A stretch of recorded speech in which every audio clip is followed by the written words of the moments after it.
Bonjour et bienvenue dans votre émission Parole d'entrepreneur, une émission consacrée aux femmes et aux hommes qui osent entreprendre malgré les obstacles. Aujourd'hui, j'ai le plaisir de m'entretenir avec Alexandra Yin Lee, fondatrice d'Ariant Capital.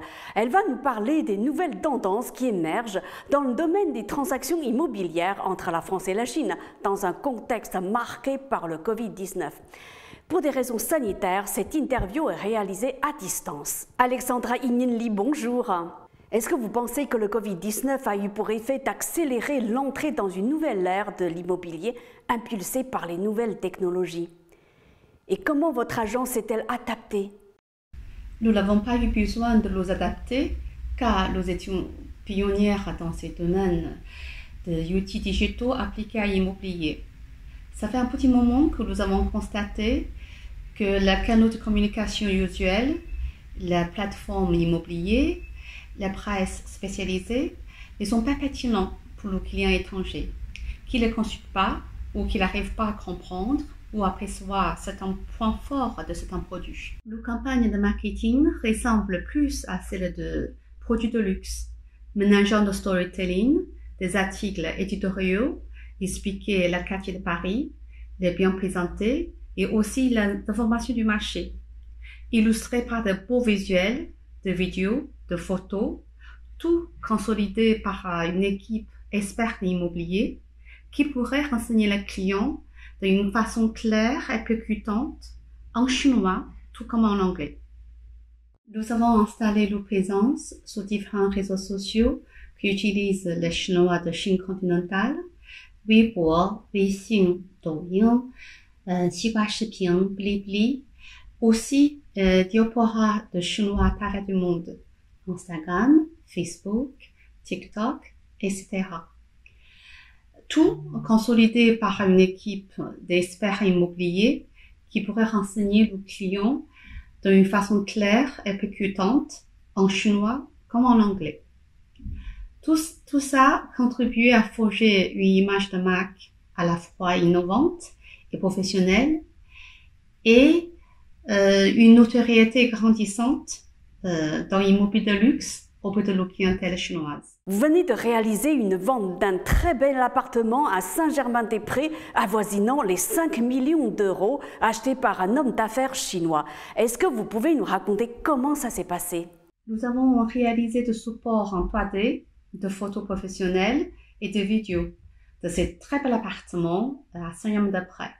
Et puis, nous avons écrit des articles éditoriaux pour expliquer l'histoire, l'attrait de ce quartier privilégié de Paris. Puis, nous avons diffusé sur différents réseaux sociaux que nous avons cités tout à l'heure. Et après, on a reçu beaucoup d'intérêts, beaucoup de clients qui sont intéressés, mais malheureusement, à cause de Covid, qui ne pouvaient pas venir visiter. Donc, du coup, nous avons filmé davantage de vidéos de quartiers alentours, de parties communes, de toute la pièce pour assurer les clients. Et grâce à la nouvelle technologie DocuSign, nous avons pu signer à distance sans que le client se déplace en France. Quels ont été les autres types d'opérations que vous avez réalisées pendant cette période si spéciale? Je ne vous cache pas, au début de la crise, entre février et mars et avril dernier, j'ai eu 4 ventes cassées, liées à la panique au début, l'incertitude, l'inconnu de la situation. Donc les acheteurs ils ont eu peur, donc j'ai eu 4 ventes cassées. Puis, finalement, la situation s'est éclaircie. Immobilier, surtout immobilier de luxe, demeure la valeur de refuge.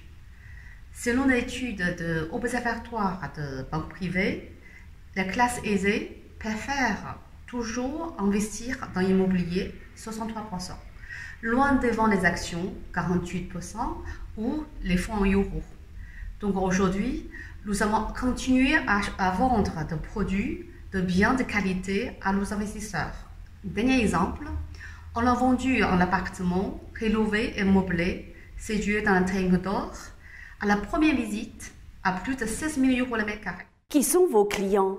Pour démystifier un peu les acquéreurs à distance, nos clients qui peuvent se permettre d'avoir acheté sans avoir visité ne sont pas des novices. Ils connaissent déjà très bien Paris, ses quartiers, et surtout, ils savent exactement ce qu'ils veulent. Pour ceux qui n'ont pas encore acquis tous ces besoins fondamentaux, nous les déconseillerons fortement d'acheter sans visiter. Selon Le Monde, les biens de luxe attirent encore et l'absence des grands acheteurs étrangers consécutive au Covid-19 n'a pas fait baisser le prix au mètre carré. Le haut de gamme reste encore une valeur refuge. Vous qui êtes une professionnelle de l'immobilier de luxe, est-ce que vous partagez ce constat? Absolument, car côté vendeur, la plupart ont un moyen d'attendre et côté acquéreur, le pouvoir d'achat ont été très peu impactés. Et la capacité d'emprunt, avec le taux toujours plus bas, le permettent d'investir ou d'acheter tout simplement dans de très bonnes conditions. Les biens immobiliers haut de gamme ou immobilier de luxe ou immobilier de prestige, le thème varie, mais ça signifie la même chose.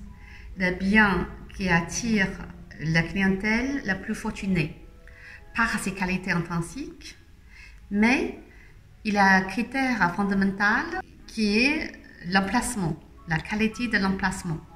Après, les critères varient selon le goût de chacun.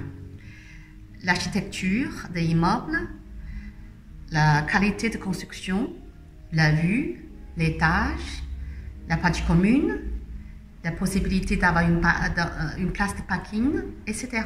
Paris regorge beaucoup d'emplacements de qualité, mais les quartiers les plus courus sont la rive gauche, la 6 et 7e arrondissement, 7e-de-Près, Champ-de-Mars, Invalides, aux rives droite, la Tingue d'Or dans la 8e, Trocadéro dans la 16e, et aussi le Marais dans le 4e arrondissement, pour n'en citer que quelques-uns. Quels conseils donneriez-vous aux acheteurs potentiels pour bien acheter, mais aussi pour éviter les déconvenues et les litiges lorsqu'ils font des transactions via les nouvelles technologies de communication? Pour bien acheter, il faut toujours s'attacher à l'emplacement, la qualité intrinsique de l'appartement et immeuble où se trouve, la qualité de construction, l'architecture, la partie commune, la vue, etc. Comme on a évoqué tout à l'heure en haut.